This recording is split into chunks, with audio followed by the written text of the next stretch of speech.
this is going to be... Oh, we are live. We are live. Добрий день, шановні поціновувачі цікавого юридичного контенту. Я Курила Юлія, партнер адвокатського об'єднання JKLO. Сьогодні ми зібралися, аби обговорити досить сенситивну тему оподаткування українських мігрантів, вимушених мігрантів, які наразі мешкають у різних частинах нашої планети, зокрема у європейських країнах, та отримали відповідні статуси. Статус або тимчасового захисту, або біженців, або будь-які інші статуси. Ми неодноразово чули від українського уряду інформацію про те, що статуси податкового резидентства та наслідки податкові для українських біженців будуть будь-яким чином, скажімо так, полегшені. Але з розслідування, яке нещодавно опублікував український Forbes, стало відомо, що жодних практичних дій, спрямованих на врегулювання питань подвійного податкового резидентства, український уряд, на жаль, не вчиняє, а тому все залишається в руках наших з вами. Тобто, що робити, вирішувати саме нам. А отже, наразі наша з вами задача, як мінімум, ознайомитися з тим, як відбувається процес оподаткування в тих країнах, де наразі наші люди живуть. Я пропоную вашій увазі, скажімо так, інтерв'ю з моїм колегою Доріном Теодореску. Як сказала колегою, але я обмовилася. Насправді Дорін не адвокат, Дорін практикуючий консультант з оподаткування та кваліфікований бухгалтер у Румунії з досвідом роботи більше ніж 15 років, який погодився розповісти і надати практичні рекомендації для тих людей, які наразі проживають у Румунії, з приводу того, як організовувати своє подальше податкове, скажімо так, життя у цій чудовій юрисдикції, яка надала притулок майже 90 тисячам українських біженців. Розмова з Доріном буде англійською мовою. Можливо, це не так зручно для всіх, але якщо у вас будуть труднощі з розумінням, я прошу користатися чатом YouTube. Пишіть, будь ласка, свої запитання, залишайте свої координати. Якщо будуть у когось якісь практичні запитання і необхідність отримання консультації, я або Дорін, ми зв'яжемося з вами і в подальшому будемо вже відповідати на конкретні питання. Я, перш за все, хочу подякувати Доріну за його щире бажання допомогти українським людям розібратися в питаннях оподаткування в цій юрисдикції. І для цього вже переключуся англійською мовою, буду розмовляти. Hi, Doreen. I appreciate very much your participation and your input into this liquidation of illiteracy, of our tax illiteracy. I very much hope that this war is going to be over soon, but it lasts for more than about 9 months, and it creates certain implications on those people living in Romania. Ukrainian people living in Romania. Please. Unfortunately, yes. Yeah. Tell us what are those implications from the tax perspectives, and how does it impact the tax residency? Good question, Julia. Unfortunately, Romanian authorities don't have any special exemptions for the refugees, for Ukrainian refugees that came to Romania in the last 9 months. Therefore, their residency status has to follow the standard and general rules for any non-resident that is coming is staying in Romania. So there is no special exemptions for Ukrainian refugees. There is not meant to be one, and I don't think the authorities sought to implement such exemptions for the refugees.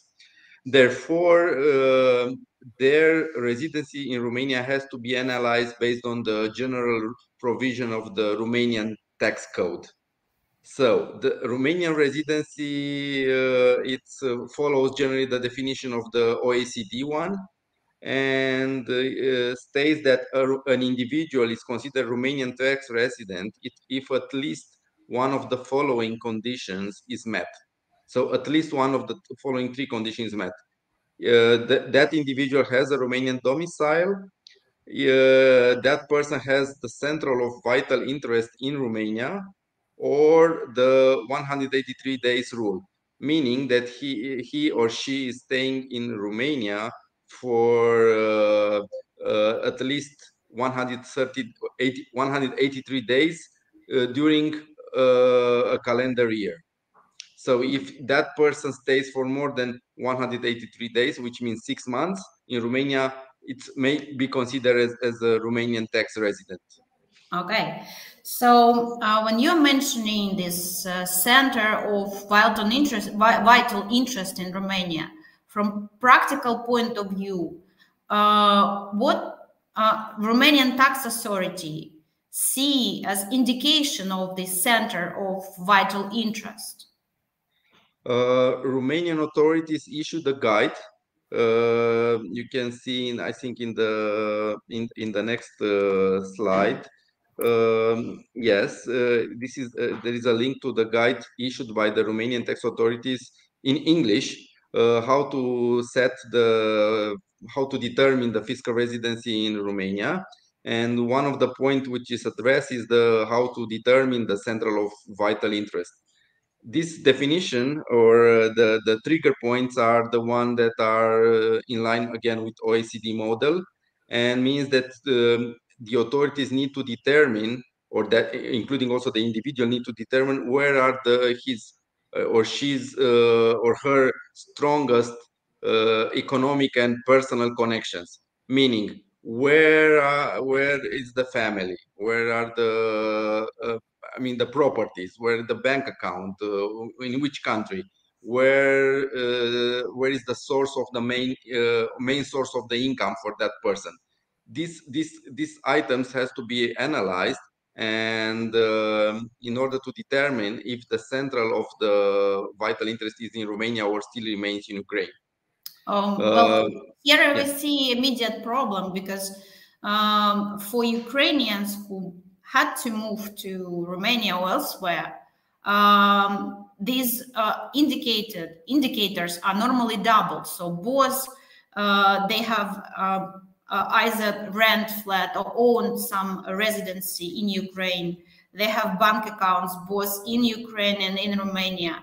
They've got their family members sometimes distributed between Romania and Ukraine. You know that females were forced to leave Ukraine without their husbands, because husbands are forbidden to leave Ukraine.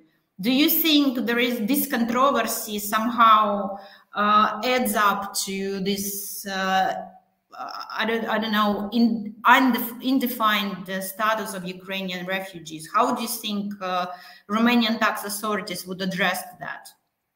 Definitely, it's a complex situation, and you cannot have like a general rule that it's applicable to all the refugees. I mean, the authorities will analyze each case by case. So we cannot define like a general rule that will be applicable to all individuals that came to Romania. So normally what the law requires in Romania is that after the 183 days, so the 6 months period passed, that individual has to file a questionnaire to the Romanian tax authorities within 30 days after this 183 days passed. And that questionnaire is a standard form that has to be filled, and there are different various details about the employment, the family, where is the family, where are the bank accounts, where is the main source of income, and that document has to be after it is analyzed by the authorities, by the Romanian authorities, and they will issue notification if or not that person will consider a tax resident in Romania. Of course, this has to take in account the double tax treaty between Romania and Ukraine, which it's a good thing that it's a new one and includes all the recent modifications from the OECD. So, besides that questionnaire, if that person includes various information in that let's say in that questionnaire, meaning let's say that the family is still in Ukraine, or there is still a residence in Ukraine, or a domicile in Ukraine, or it's obtaining main source of income is still from Ukraine, they need to attach to that questionnaire supporting documents. One important topic is that these supporting documents has to be officially translated into Romanian, because Romanian is the official language with the Romanian authorities. Okay. Also, if they will be considered as Romanian, they are still considered Ukrainian tax residents. They need to obtain and file a Ukrainian tax residency certificate. This will allow them to be judged based on the double tax treaty between Romania and Ukraine. Dorian, let me make short intrusion and highlight those points in Ukrainian for those who don't really understand and follow that, precisely. I think this information is very important. Якщо особа проживає постійно в Румунії більше ніж 183 дні, відповідно до законодавства Румунії, вона повинна подати відповідну заявку до податкової служби за місцем проживання і заповнити певну анкету.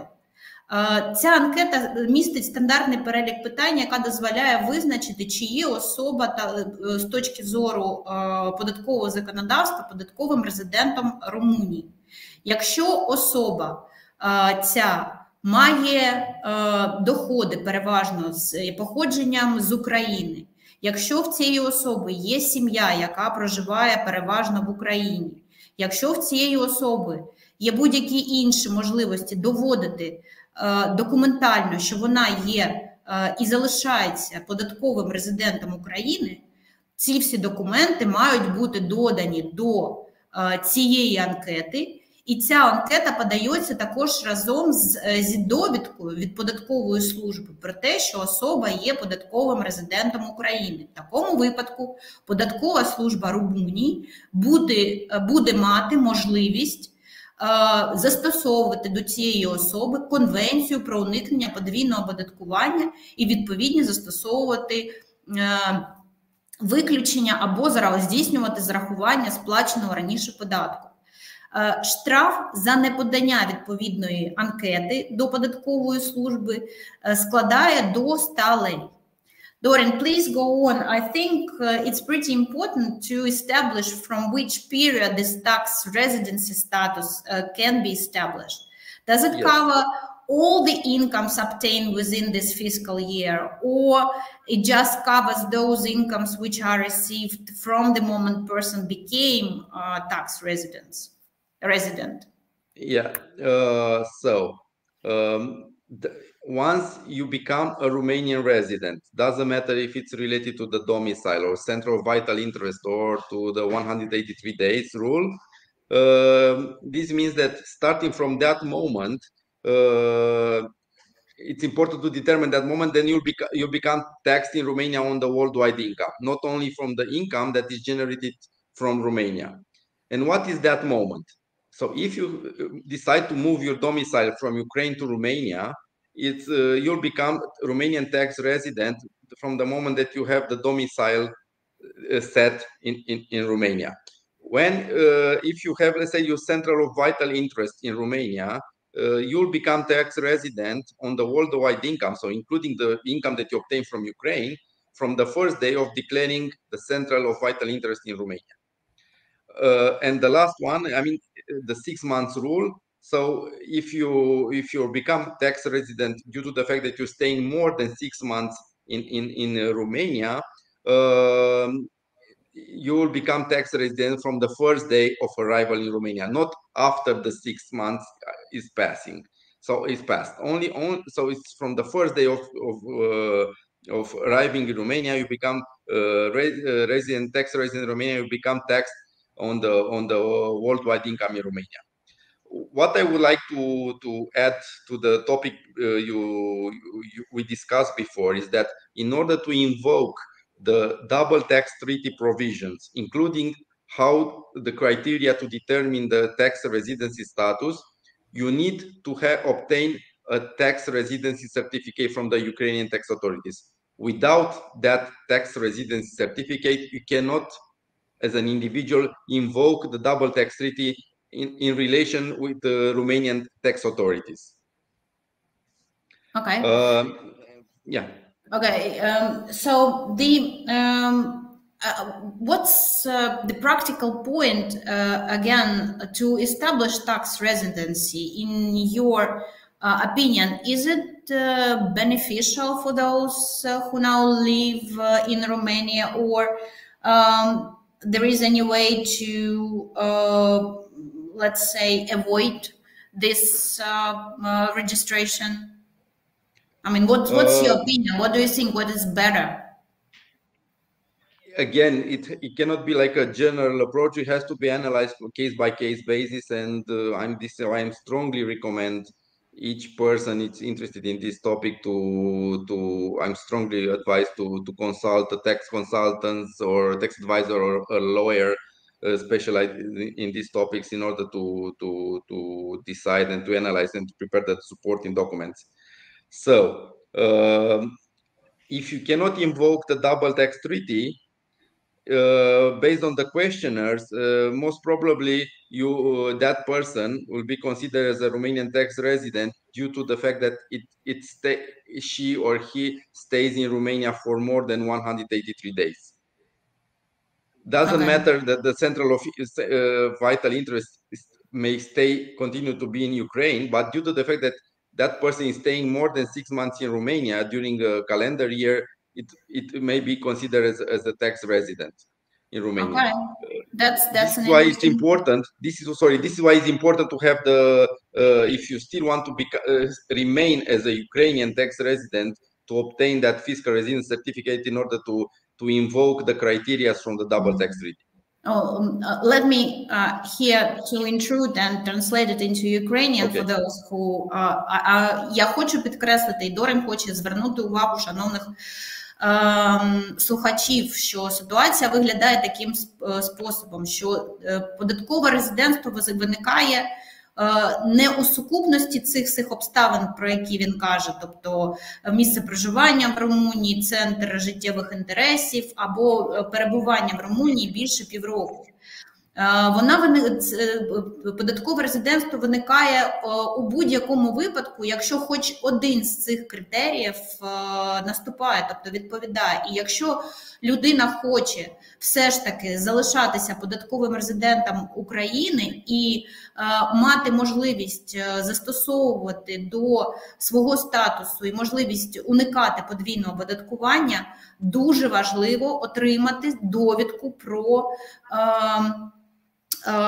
статус платника податків в Україні. З іншого боку, якщо особа буде зацікавлена в тому, щоб отримати статус платника податку в Румунії, це визначається у кожному окремому випадку за сукупності індивідуальних ознак. Тому Дорін рекомендує отримати відповідні консультації в спеціаліста. So let's go on and turn to some practical issues. Let's go on the next slide to see exactly the criteria which are really important in order to determine the tax residency certificate between an Ukrainian, let's say, relocated to Romania due to the current reasons. So the double tax treaty said that, very simple, that the tax residency of an individual is determined based on domestic rules, Ukrainian rules and Romanian rules. If Based on the existing domestic rules in Ukraine and Romania, an individual may be considered resident in both countries in order to avoid double taxation and just to determine only one country, which country that person is resident. Certain criteria are included in the double tax treaty, and they are very important to be considered in the order that, in exactly this order that is included in the presentation. Meaning, the first thing, it has to be analyzed where the person permanent place of living is. Secondly, if this cannot be determined, or that person is permanently living in both countries, it has to be analyzed the center of vital interest that we discussed before. Where are the tight connection, economical and personal connection of that person? Again, if this cannot be determined, then it's the next criteria is the country where the person usually lives. If that person usually lives in both countries or none of them, again, the other criteria is considered where is the citizenship. If so, that person, if a citizen of Ukraine, this will be considered. And if none of them are met or cannot be determined the residency based on all these criteria, then should be a mutual agreement between the authorities, which is a very complicated and very bureaucratic procedure. But I think the first 2-3 criteria are relevant. So the analysis should be done based on each criteria step by step. Okay. So can we move on? Yes, to the next slide? Yes. Okay. So my next question refers to the situation when Ukrainian citizen is effectively living in Romania, but obtains income in forms of the salary, working remotely with the employer located in Ukraine, receiving income on his Ukrainian bank account. What are the implications of such income from the Romanian tax perspective? Does the Romanian fiscal services would like to tax those two? Normally, the general rule in taxation in the world is that you should pay taxes where you are working from physically. This means Romania is keen to have taxation of that income. However, the double tax treaty between Ukraine and Romania has again a general rule of saying that if that individual it's obtaining income from Ukraine, but it's still working from Romania, it will not be taxed in Romania if that person stays in Romania less than 183 days. So if that person stays less than 6 months in Romania, then it will not be taxed in Romania. Otherwise, the double tax treaty said if that person stays more than 183 days, so sort of a tax residency, it's met, then that person will require to pay taxes, the income tax for the salary in Romania, which means that normally the Ukrainian employer will need to stop withholding or paying the salary tax in Ukraine and declare that income tax in Romania. Okay. It's an interesting, in order to avoid double taxation. Yeah, I see. But if, for instance, Ukrainian employer, based on local laws, while paying off the salary, withdraws the taxes from the salary and provides certain statement proving that the taxes were paid, do you think, based on the double tax treaty, this paid tax can be set off against any and all the obligation which might emerge based on Romanian tax law? Will be hard, because also the double tax treaty allocate to Romania the right to tax this salary income after the 6 months period is passed. I see. So normally, this is why I'm saying, even on the double tax treaty, not only on the domestic legislation, but also on the double tax treaty, Ukraine stop the right to tax that income because that person does not lives anymore or stays anymore in Ukraine, but in Romania. So therefore, it's switched to Romanian authorities the right to tax that salary income, even if that, let's say, the source is still from Ukraine. Okay. Let me intrude here, make some summary for those to follow up. Відповідно, якщо особа працює дистанційно і отримує дохід у вигляді заробітної платні з джерелом його походження від українського працедавця, і якщо вона проживає на території Румунії більше півроку, теоретично доходи від заробітної платні, і відповідно в тому числі до конвенції про уникнення подвійного оподаткування, повинні сплачуватися в Румунії. Дорін каже, що відповідно до законодавства буде дуже важко добитися зарахування того податку, який утримує наш український роботодавець та сплачує до державного бюджету у ту суму податкових зобов'язань, яка може виникнути у податкового резидента Румунії, який отримує відповідні податки, відповідні доходи з джерелом їх походження з України у вигляді заробітної плати.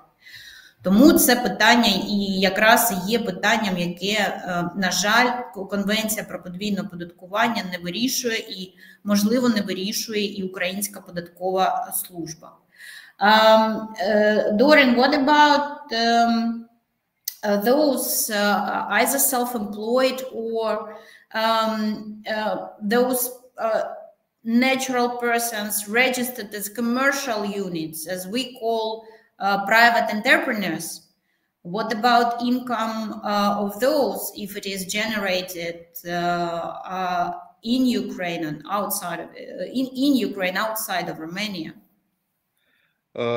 If it's everything, it's relating, coming back to the, let's say, where is that person resident? If that person is considered to be considered resident of Ukraine, normally, and that income is still from Ukraine, this will not be taxed in Romania.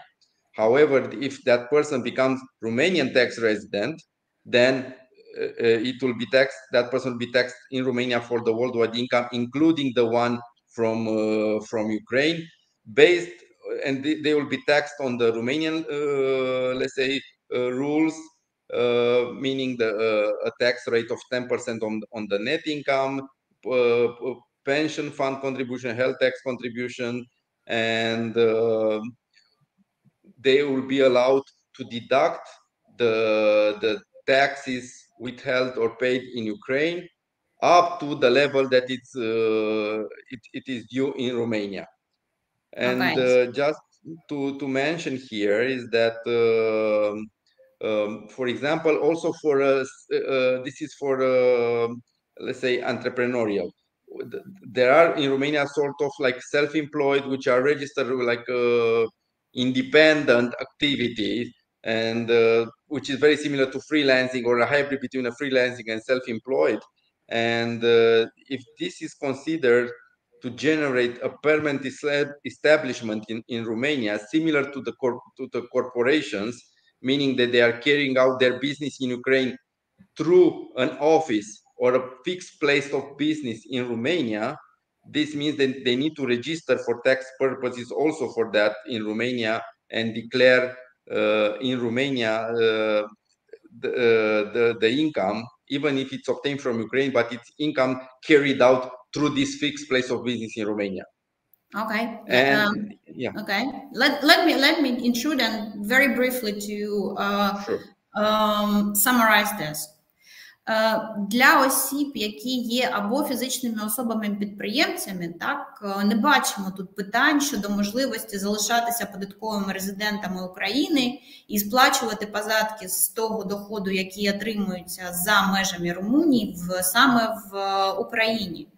Але щодо осіб, які є, скажімо так, самозайнятими особами, які здійснюють свою діяльність без відповідної реєстрації статусу суб'єкту підприємницької діяльності, є ризик того, що здійснюючи цю діяльність на території Румунії, вони стають зобов'язаними здійснити реєстрацію цієї активності у відповідності до законодавства Румунії і здійснювати оподаткування своєї діяльності у відповідності до законодавства Румунії.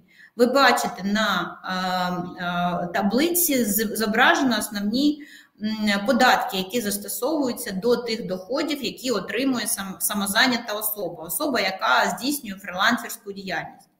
Dorian, please go on if there is any information you want to add up to the status of those freelancing individuals. Yes. So, if they will be considered, will generate a fixed place of business in Romania, like a permanent establishment, they need to register and declare and pay the taxes in Romania for that income. And just to add to highlight two important stuff is that the social contribution, meaning the pension fund contribution and the health tax contribution, which are 25% for the pension, 10% for the health tax, are paid like a fixed amount. It's not on the net income like the personal income tax. They are paid on the fixed amount, which is depending on your net income. If your net income annual net income is between 0 and 12 minimum salaries in Romania, which is something like 500 euros. This is the one minimum salary. You don't have to pay this kind of taxes. If the net income is between 12 and 24 minimum salaries, you'll have to pay this social contribution based on 12 minimum salaries. So it's a fixed amount. And again, if your net income is above 24 minimum salaries, then you have to pay the this social contribution on the 24, exactly a fixed amount, which is the 24 minimum salaries. And I would like to highlight that in the Romanian legislation, there is a specific taxation regime still exists for the IT persons working in the IT area, which is a very hot topic. They are still allowed to pay their taxes, meaning the income tax and the social contributions, based on an income quota, which means on a fixed amount. Doesn't matter how much they earn. So it means that, which is normally something like 5,000 euros. It depends from city to city, that income quota, that level of that taxable base varies from the city to city, but it's roughly around 5,000 euros per year. So it doesn't matter if you earn 1 million euro or 10,000 euros, you'll still have to pay that taxes on the IT if you on that quota. Okay. There are some specific restrictions, but generally it's good to be aware of that. Okay. Let me intrude here because I think this is very important piece of information to highlight. Перш за все, звертаю увагу, що внесок до пенсійного фонду та фонду страхування тимчасової непрацездатності, він вираховується у тверді грошові суми, але залежить від суми отриманого доходу. Тобто, якщо ваш доход не перевищує 12 мінімальних заробітних плат, то сума внеску власне нараховується, внесок не сплачується. Якщо вона становить 12 і більше, то вираховується власне з 12 мінімальних заробітних плат, тобто 25% від суми 12 мінімальних заробітних плат. І якщо сума перевищує 24 мінімальні заробітні плати, то тоді сума внеску вираховується саме суми 24 мінімальних заробітних плати.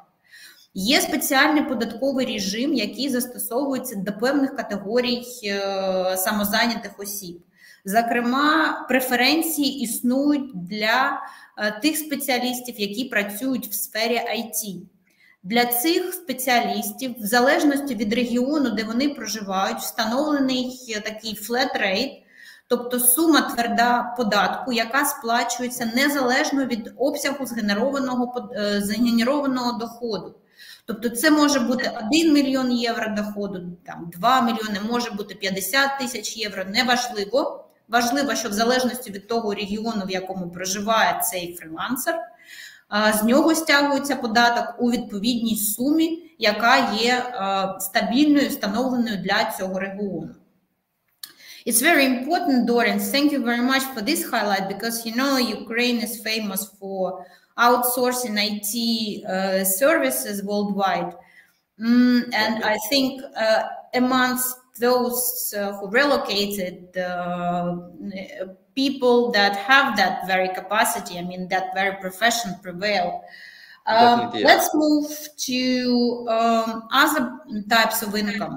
What about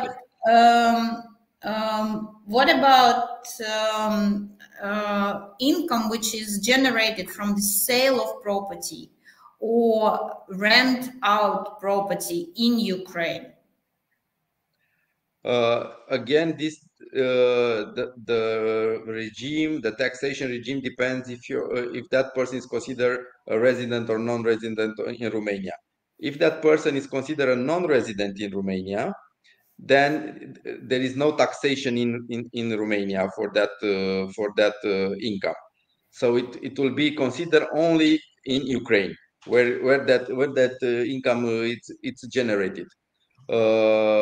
If that person is considered a resident in Romania, the double tax treaty allows Ukraine to tax that income, because the source of that income is in Ukraine. But because being a Romanian tax resident, that individual, this will need to declare that income also in Romania, and to be taxed in Romania according to the Romanian legislation, domestic legislation, and obtain a tax credit on the income on the tax that was paid in Ukraine. Okay, let me make a short highlight for just to clarify this issue for those who joined us.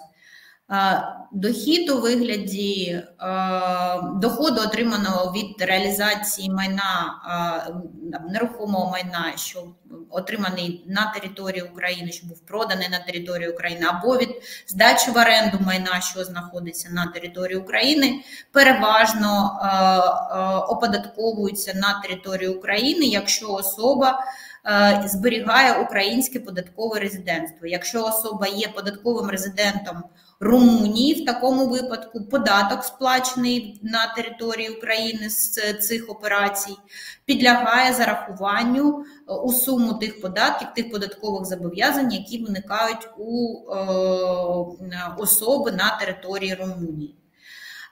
Let's move on to the income which may be generated as a gift or inheritance. Are there any specific? The next slide? Can you move sure. also to... Okay, this was, yes, renting, okay. The good things that inheritance and gifts are in Romania are not considered taxable income for the individuals. So if you are considered a Romanian, it doesn't matter if you consider a Romanian tax resident or a Romanian non-resident, meaning you're still Ukrainian tax resident, that items will not be taxed in Romania. There is only one exception for Romanian tax resident, is the inheritance of a real estate. If that real estate, the process of inheritance is not done within the next 2 years after the person passed away, then there will be a tax of that, will be a taxation of that income in Romania. But again, this is only if you're a Romanian tax resident. Okay. And the tax rate is, and the tax rate is 2% on the let's say inheritance amount. Okay. So let me intrude here and make a short highlight the main thought. Доходи у вигляді подарунків або сум або майна, що отримано у вигляді спадку, не оподатковуються зазвичай у Румунії. Тобто вони не оподатковуються в Румунії і, відповідно, ті податки, які сплачені в Україні, залишаються тими податками, які сплачені в Україні. Але в Румунії є правило, що у випадку, якщо особа не здійснює оформлення на себе майна протягом 2 років в порядку наслідування, так, в порядку спадкування, то тоді нараховується відповідний податок. Тобто з метою стимулювання до, скажімо так, оформлення права власності, там відбувається оподаткування. В цьому випадку, звичайно, застосовуються правила конвенції про уникнення подвійного оподаткування. So let's move on. I think we can touch very sensitive topic of dividends and other way of passive incomes generated outside of Romania, from the sources outside of Romania. We know that people are gaining either from their corporations registered in Ukraine, or sometimes from their IP rights. Yes, that can be also a case for those creative personalities. What are the basics of Romanian taxation in that respect? Again, the discussion should start from the idea if that person is considered a resident or a non-resident in Romania. If that person is considered a non-resident in Romania, that means that that income that you mentioned, the dividend or other passive income, are not sourced in Romania but abroad, let's say Ukraine. They will not be taxed in Romania. There is no obligation to declare and tax them in Romania because you are not a tax resident in Romania, and the source of income is not in Romania. However, if you're considered a Romanian tax resident, you need to declare this kind of income, even if it's obtained from abroad, and to tax them in Romania. And then from that income, from that tax that is due in Romania, you deduct the tax that was eventually withheld in Ukraine. Meaning that in Romania, for example, the dividend tax next year will be 8% on the gross income. So if in Ukraine, let's say it was a 5% withholding for that tax, in Romania, you'll declare the gross income, you deduct from the 8%, the 5% that was withheld in Ukraine, and you pay to the Romanian authorities the difference of 3%. Okay. That's an interesting, very complex issue. I'm not sure I follow that. This is why this has to be addressed or discussed with a tax consultant when this situation came up. What I'm saying that if that person is considered a Romanian tax resident, that it has to declare that income obtained from Ukraine, let's say, or from other countries in Romania. Okay. And to be taxed in Romania according to the Romanian tax rules. In the specific case of dividends, the tax rate in Romania is 8%, will be from next year. And from that 8%, you are allowed to deduct the tax if there was any tax withheld at source in Ukraine. And pay only the difference. Okay. In Ukraine, if there is any difference, sorry. Yeah, if there is any difference, okay. That's an interesting notion. What about? So I see that the trading in cryptocurrencies is also taxable in Romania. Yes. So how do you normally prove the income on those trades? Normally, for this kind of trades, you are working through a broker or to some platform, and you can obtain some statement from that platform. What is your gain and what is your loss? What is important in trading of cryptocurrencies is that in Romania is taxed only the net gain per transaction, meaning that if you have a transaction with a gain and a transaction with a loss, the loss is not recognized, is disregarded. But if you get the gain is taxed on 10%. Nice touch. Yeah. Yeah, they don't want to encourage trading in cryptocurrency. This is why. Yeah, given current exchange rate for the Bitcoin, I think. Of course, that this is also, yeah. Yeah, and for trading all other, let's say, shares, stocks, whatever, bonds, other instruments or derivatives, you are allowed to net the losses and the gains from all transactions, and on the net income to pay only on the net income to pay a 10% tax. For how long these losses can become I mean, the set-offs against the income? You are allowed to carry forward the loss incurred in 1 year for the next 7 years. So, okay. So 7 Quite years generous, you are allowed. I think. Yes, yeah. Yes, it is very generous from this perspective, but only to offset gains from the similar type of transactions. From the similar types of transactions. So shares to shares, derivatives. Yeah. No. Meaning that trading. Not. I mean, you are not allowed to use the loss from trading to offset income from dividends or from real estate. Okay. But trading is everything in the same bowl, in the same basket. Oh yeah. Okay. So let me make a short intrusion here. So оподаткування пасивних доходів в Румунії таким чином відбувається. Знову ж таки, все залежить від того, чи є особа податковим резидентом тієї чи іншої країни. Тобто, якщо особа не є резидентом Румунії, то в такому випадку оподаткування в Румунії доходів від дивідендів не здійснюється. Якщо особа є платником податків платником доходів в Румунії, податковим резидентом, тоді ставка складає 8% і можливо зарахування тих податків, які були сплачені за межами Румунії. Також звертаю увагу на те, що в Румунії оподатковуються доходи, отримані від продажу операцій з криптовалютами. Звертаю увагу, що ставка оподаткування складає 10% від кожної транзакції, тобто від доходу, отриманого від певної транзакції. При цьому, якщо особа отримала, скажімо так, збиток у результаті операцій з криптовалютами, цей збиток не зараховується скажімо так, не має впливу на подальший розмір податкових зобов'язань. Це на відміну від того оподаткування доходів, які особа отримала від інших фінансових інструментів.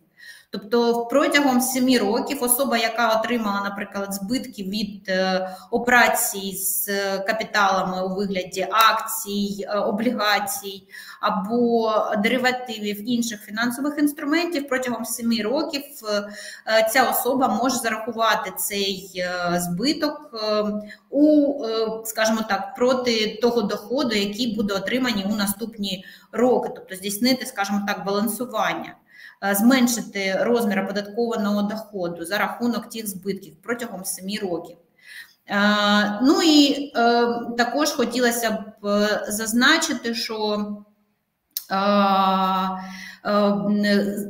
отаке зарахування відбувається в межах, скажімо так, тих певних категорій. Тобто, якщо збиток отриманий у операціях з корпоративними правами, то і зарахування відбувається у відповідній категорії. Тобто, в межах доходів в наступних роках отриманих саме з відповідного виду операцій з певними інструментами.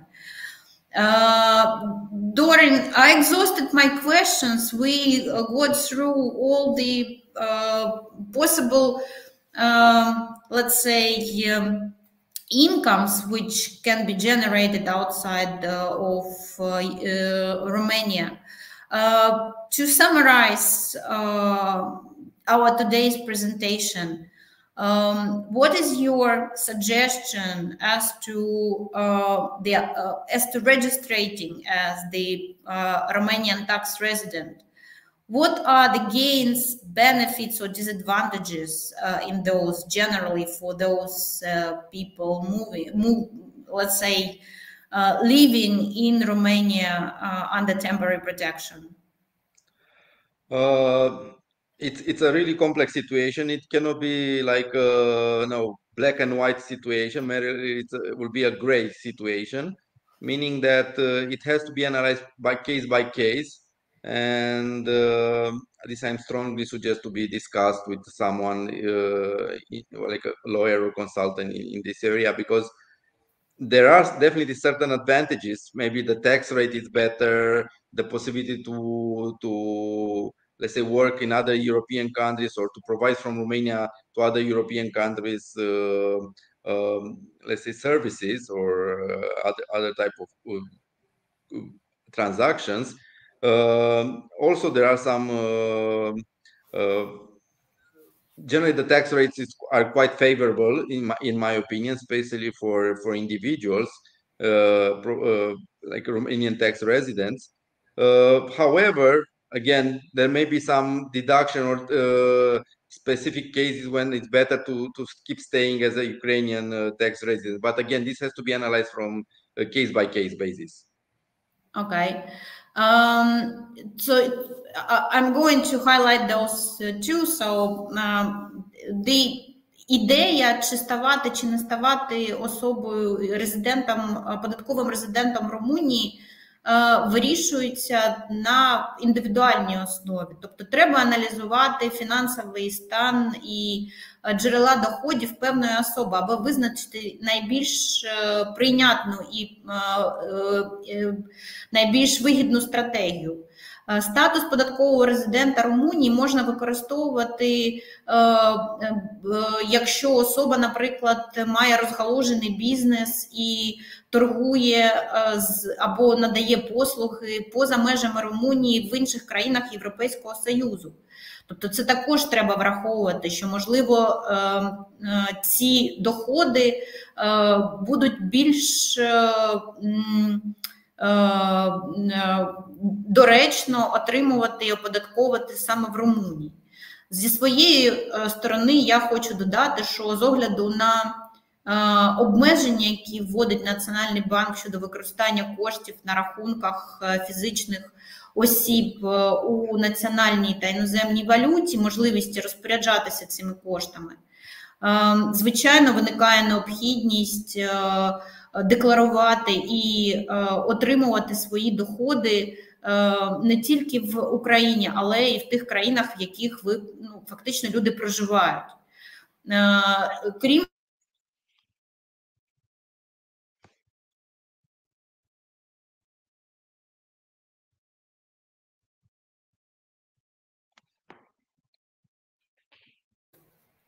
Я перепрошую, якась ситуація була з інтернетом. То, звичайно, краще мати підтверджені та задекларовані джерела доходів саме в Румунії, оскільки будь-яким чином дуже важко буде пояснювати, як ці гроші іммігрували з України, наприклад, у Румунію. Ми також знаємо, що більшість розрахунків, особливо за крупними операціями, тобто за операціями з придбання, наприклад, нерухомості, вони відбуваються застосуванням безготівкового розрахунку. Всі стикаються з банківським комплаєнсом і з небажанням обслуговувати клієнтів, які не можуть пояснити джерела походження своїх коштів, або не можуть пояснити, як ці кошти потрапили на територію Румунії у такій кількості. Dorian, I'm very grateful for your participation and input.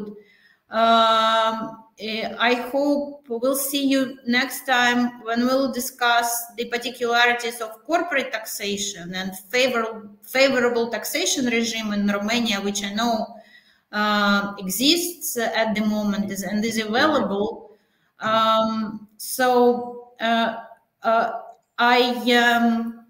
Switching to the contacts of Dorian, please do not hesitate to contact him directly if you need anything, any advice. and accounting services and tax advice, I think Dorian is a right person to address those issues too. And я дуже дякую всім, хто доєднався до нас сьогодні. Сподіваюся, що день ваш пройде без перешкод, без вимкнення світла, тепла та всіх інших необхідних зручностей. Бережіть себе.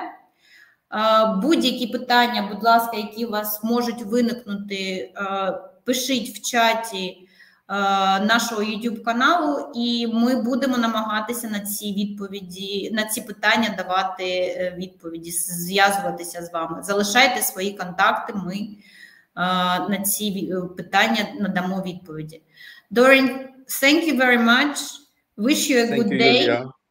Yeah. And hopefully you too under this current situation. Yeah, thank you very much. Thank you very much for inviting me to this presentation. Yeah, bye-bye. Bye-bye. До побачення.